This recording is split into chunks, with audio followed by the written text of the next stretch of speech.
اللہ تبارک و تعالی جب مسلمان کو توفیق دے اور اللہ کی بارگاہ کی جانب وہ رجوع کرے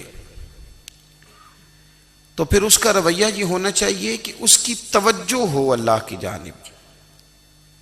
ہمارے ہاں تسبیحات پڑھ لی جاتی ہیں اگر کبھی موقع ملے، لیکن وہ خاص انہماک، وہ خاص شوق، وہ خاص ذوق اللہ تبارک و تعالیٰ کی عبادت کا، ایک ہوتا ہے نماز پڑھنا، ایک ہوتا ہے اہتمام کے ساتھ نماز پڑھنا، یعنی ذرا وقت پہ اٹھنا، ذرا صحیح کر کے وضو کرنا، ذرا شوق سے مصلی بچھانا۔ ایک ہوتا ہے تسبیح پڑھ لینا اور ایک ہوتا ہے ذرا تھوڑا سا شوق کے ساتھ اللہ کو یاد کرنا۔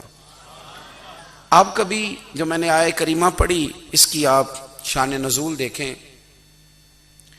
نبی کریم صلی اللہ تعالی علیہ وسلم کے کچھ صحابہ اللہ کی محبت کے شوق میں حضور کی بارگاہ میں حاضر ہوئے اور انہوں نے آ کے عرض پتہ کیا کیا، عرض کرنے لگے یا رسول اللہ صلی اللہ تعالی علیہ وسلم سالوں بیت گئے ہیں سجدے کرتے ہوئے،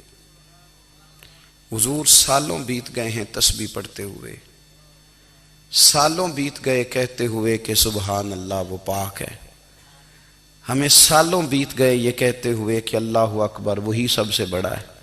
سالوں بیت گئے کہتے ہوئے کہ الحمدللہ ساری تعریفیں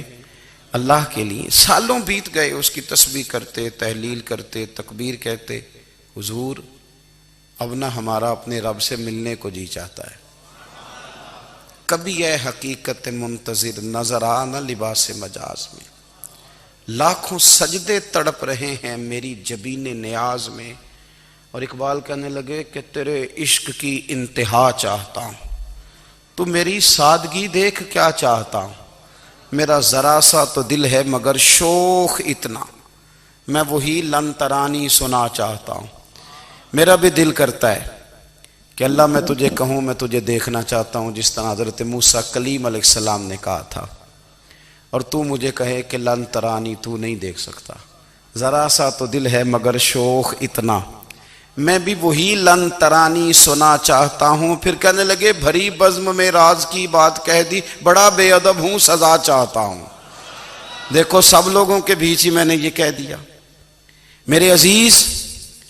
صحابہ شوق میں کتنے سارے لوگ ہیں، آپ کتنی ماشاءاللہ بڑی تعداد میں آپ آئیں،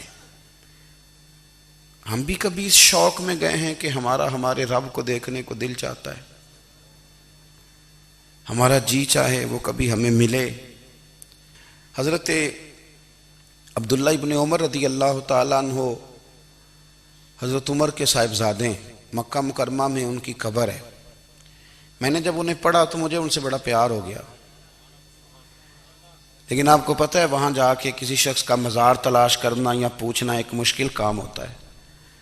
تو ایک دفعہ میں مکہ شریف میں حاضر تھا، تو ایک گاڑی والا ڈرائیور مجھے کہنے لگا کہ مولانا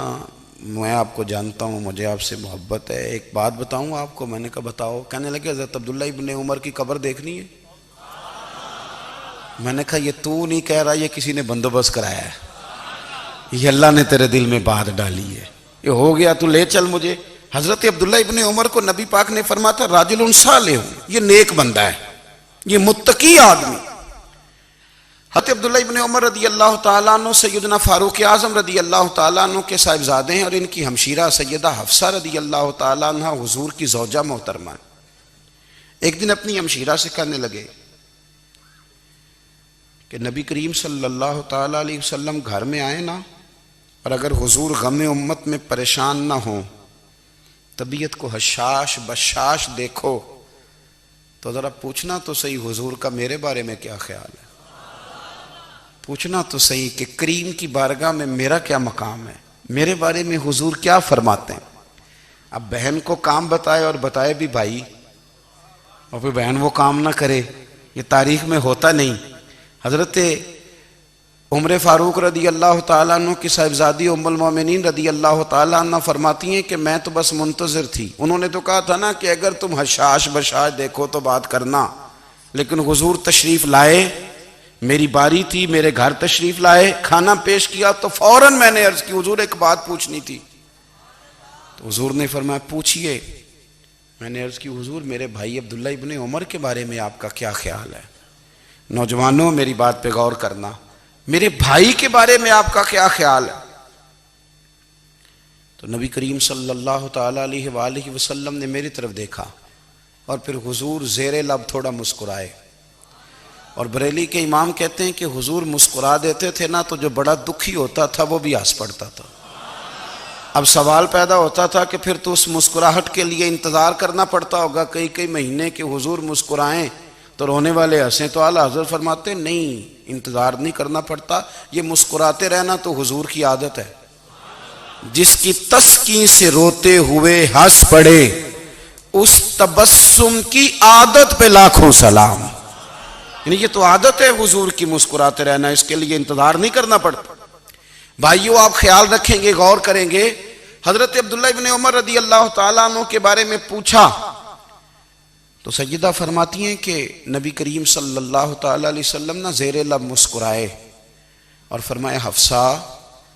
تیرا بھائی ہے تو اچھا، لیکن میں نے سنا ہے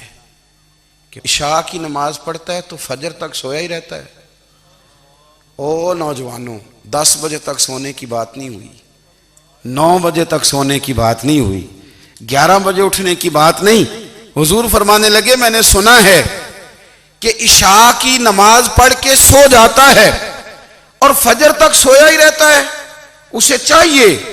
کہ تہجد کے وقت اٹھا کرے، اللہ کی بارگاہ میں حاضر ہوا کرے، آہوزاری کرے، سجدے کرے، عبادت کرے، اٹھتا ہے اور فجر میں جا کے اٹھتا ہے۔ حضرت جناب حفصہ رضی اللہ تعالیٰ عنہ کہتی ہے میں نے جناب عبداللہ ابن عمر کو پیغام دیا اور میں نے کہا میرے جوان بھائی سن، نبی پاک نے فرمایا ہے تو اچھا پر تہجد میں نہیں اٹھتا، نفل نہیں پڑھتا۔ او میری ملت کے جوانوں، مزہ نہیں آ جاتا جب ساری دنیا سوئی ہو، ساری دنیا، اور بستر بھی گرم ہو اور نیند بھی پورا غلبہ کر رہی ہو، اور اچانک گھنٹی بجے دماغ میں، آنکھ کھلے، گھڑی پہ نظر پڑے، 3:30 4 بجے کا پیغام گھڑی بتائے، اور کوئی چڑھتی جوانی والا اٹھ کے وضو کرے، اور جب وہ مصلی کھول کے بچھائے تو مدینے والے محبوب کہتے ہیں کہ ہر نماز پہ رب ثواب دیتا ہے، اور جو اٹھ کے تہجد کی نماز پڑھے اسے دیکھ کے تو رب مسکراتا ہے، جو اس کی شان کے لائق ہے، جو اس کی شان کے لائق، وہ مسکراتا ہے، خوش ہوتا ہے کہ میرا بندہ تہجد میں اٹھ گیا، وہ مسکراتا ہے۔ کاش ہماری صبحیں کبھی اپنے مالک کے نام ہو جائیں، کاش کہ صبح